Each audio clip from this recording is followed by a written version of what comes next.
நந்தினி, இது குறித்தான விவரங்கள் என்ன?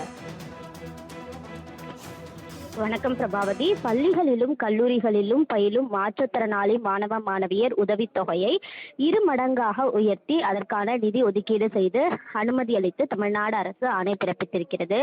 ஆராய்ச்சி படிப்பில் ஈடுபடும் மாற்றுத்திறனாளிகளுக்கு ஒருவருக்கு 1 லட்சம் வீதம் 50 லட்சத்திற்கு அனுமதி என்பது அளிக்கப்பட்டிருக்கிறது.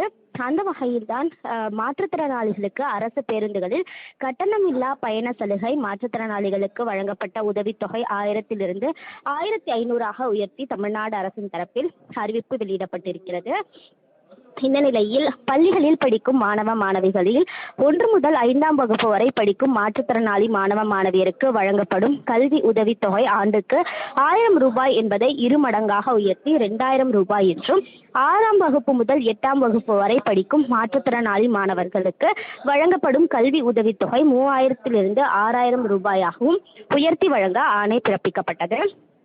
இந்த நிலையில்தான் தொழிற்சங்கங்களிலும் தொழிற்கல்லூரிகளிலும் பட்ட மேல் படிப்புகளிலும் படிக்கின்ற மாற்றுத்திறனாளி மாணவ மாணவியருக்கு ஆண்டுதோறும் வழங்கப்படும் கல்வி உதவித்தொகை 7000 ரூபாய் என்பதை 14000 ரூபாயாக 2 மடங்கு உயர்த்தி வழங்கிடவும் முதலமைச்சர் ஆணை பிறப்பித்திருக்கிறார்.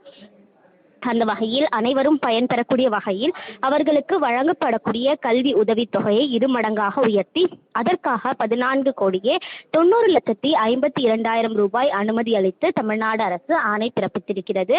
அது மட்டுமல்லாமல் பள்ளி கல்லூரி படிப்புகளுடன் மாற்றுத்திறனாளி மாணவ மாணவியர்கள் படிப்பை நிறுத்திவிடக் கூடாது என்பதற்காக ஆராய்ச்சி படிப்புகளிலும் ஈடுபட வேண்டும் என்னும் விளைவோடு ஆராய்ச்சி படிப்பில் சேரும் மாற்றுத்திறனாளி மாணவ மாணவியருக்கு ஊக்கமளிப்பதற்காக முதலமைச்சரின் ஆராய்ச்சி உதவித்தொகை திட்டத்தின் கீழ் தலா 1 லட்சம் ரூபாய் வீதம் 50 மாற்றுத்திறனாளிகள் பயன்பெறும் வகையில் 50 லட்சம் ரூபாயை ஒதுக்கீடு செய்து தமிழ்நாடு முதலமைச்சர் உத்தரவு பிறப்பித்துள்ளது குறிப்பிடத்தக்கது.